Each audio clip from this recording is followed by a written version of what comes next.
नमस्कार भाई मैंने आज ये वीडियो आपण मैंने शिखिबे कि वर्तमान जो बाहर BSKY नवीन कार्ड कोपर टाइप आप अप्लाई करेंगे ऑनलाइन माध्यम निज मोबाइल किंबा लैपटॉप माध्यम देखूँ सिंपली आप वेबसाइट रे गूगल सर्च करेंगे BSKY नवीन कार्ड।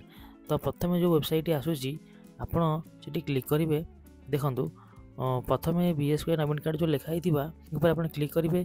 क्लिक कर सारापर देखूँ सिंपली आप तलू आसवे जो लिखाई रेजिस्टर नाउ सेटार आप क्लिक करेंगे।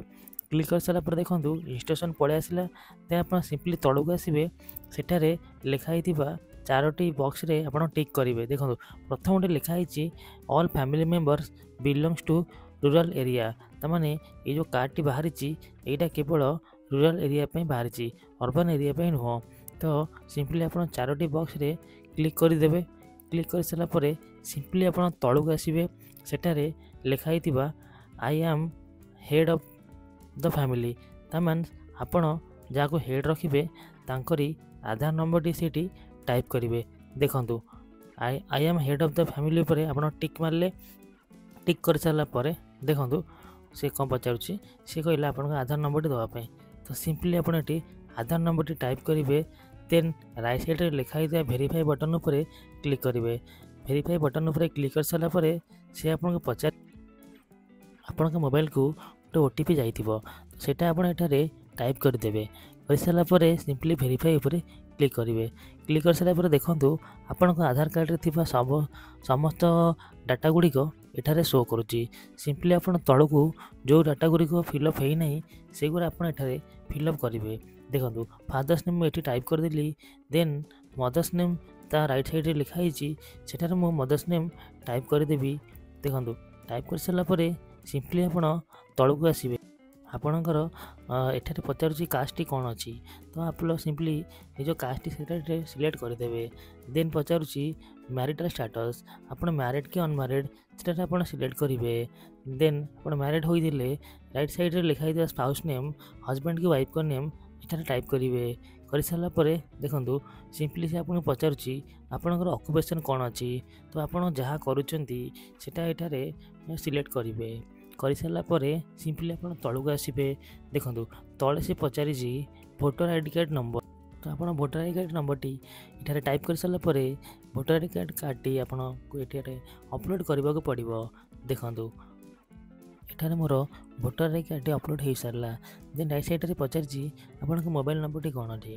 तो आपणकर आधार सांगे जो नंबरटा लिंक अच्छी सेटार टाइप करेंगे। सिंपली आप मोबाइल नंबर टी टाइप कर सारापर राइट साइड लिखाई सेंड ओटीपी पर आप क्लिक करेंगे। देखूँ देन आप ओटीपी टी टाइप करेंगे। देखूँ ओटीपी टी टाइप कर सारापर सिंपली आप तले लिखाई सबमिट बटन पर क्लिक करेंगे। मोर एड्रेस टी संपूर्ण भाव में फिलअप हो सारी। देन आप सिंपली तलू आसवे सेटार आपणकर मेम्बर मानक आड करने को पड़ो।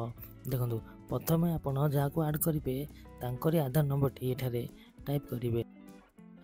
आपण फैमिली मेम्बर रे जे प्रथम रे डेट ऑफ बर्थ एठारे आप टाइप करेंगे। देखो डेट ऑफ बर्थ एठारे टाइप कर सारापर सिंपली आप राइट साइड को जीवे जोटी आधार नंबर लिखाई से लोकंर आधार नंबर टी टाइप करेंगे। देन तांको नामटी एठारे टाइप करेंगे।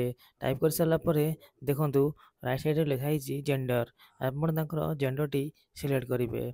देखूँ जेंडर टी सिलेक्ट कर सारापर सिंपली आप तलू आसवे से लिखाई मैरिटल स्टेटस। देन आप राइट साइड लिखाई स्पाउस नेम उपर क्लिक करेंगे से आपंकर हजबैंड की वाइफ का नेम लिखिदेवे। देन तांकर कैटेगरी सिलेक्ट करेंगे। देन तांकर मोबाइल नंबर टी टाइप करेंगे। एठार आपन को ताकर फादर्स नेम टी टाइप करने को पड़ो। देखो फादर्स नेम टी टाइप कर सारापर राइट साइड लिखाई मदर्स नेम टी भी आपन को टाइप करने को पड़ो। देखो मदर्स नेम टी भी मु टाइप करदेली। देख कर सारापर राइट साइड लिखाई ऑक्युपेशन उपर ताकर से कौन करती सेटा सिलेक्ट करेंगे। देन कर सारापर से पचार आपन को आपणकर भोटर आई कार्ड। तो जहाँ मेम्बर को आप आड कर भोटर आई कार्ड थी दरकार। तो रिलेशनशिप टाइप कौन हम। तो हेड ऑफ द फैमिली आप जहाँ को रखिंट सागर ये लोकर संपर्क कौन अच्छी। तो आप से अनुसार से सिलेक्ट करेंगे। देन आप डेमोग्राफी ऑथेंटिकेशन उपर क्लिक करेंगे। क्लिक कर सारापर देखूँ वेरीफाइड उपर हो गला। ଦେନ୍ ଆପଣ ଆଡ଼୍ ଉପରେ କ୍ଲିକ୍ କଲେ ତାଙ୍କ ମେମ୍ବରଟି ଆଡ଼୍ ହେଇଗଲା। ଆପଣ ଏଇ ଟାଇପ୍ରେ ତାଙ୍କ ଫ୍ୟାମିଲି ମେମ୍ବର ଯେତେ ଜଣ ରହିଲେ ସମସ୍ତଙ୍କର ନାମ ଏଠାରେ ସେଇ ଟାଇପ୍ରେ ଆଡ଼୍ କରିପାରିବେ। ତ ଦେଖନ୍ତୁ ମୁଁ ଏଠାରେ ତାଙ୍କର 3 ଜଣଙ୍କର ଫ୍ୟାମିଲି ମେମ୍ବରଙ୍କ ନାମ ଆଡ଼୍ କରିକି ଦେଖାଉଛି। ଦେଖନ୍ତୁ ତାଙ୍କରି 3ଟି ମେମ୍ବରକୁ ମୁଁ ଆଡ଼୍ କରିସାରିଛି। ହେଡ଼୍ ଅଫ୍ ଦି ଫ୍ୟାମିଲି ଉପରେ ରହିଲେ ଦେନ୍ ତାଙ୍କର 3ଟି ମେମ୍ବର ଆଡ଼୍ ଅଛି। ତ ସିମ୍ପଲି ମୁଁ ତଳେ ୟେସ୍ ଉପରେ କ୍ଲିକ୍ କରିକି ସବମିଟ୍ ଉପରେ କ୍ଲିକ୍ କଲି। ରେକର୍ଡ଼ କ୍ରିଏଟ୍ ସକ୍ସେସଫୁଲି ଲେଖିଲା। ଦେନ୍ ଆପଣଙ୍କର ଆପ୍ଲିକେସନଟି ସକ୍ସେସଫୁଲି ଆପ୍ଲାଏ ହେଇଗଲା। ତ ଆପଣ ଏଇ ପ୍ରିଣ୍ଟ ଆଉଟ୍ଟିକୁ ନିଜ ପାଖରେ ରଖିବେ ଯେପର୍ଯ୍ୟନ୍ତ ନବୀନ BSK କାର୍ଡ଼ଟି ଆପ୍ରୁଭାଲ୍ ହୋଇନାହିଁ।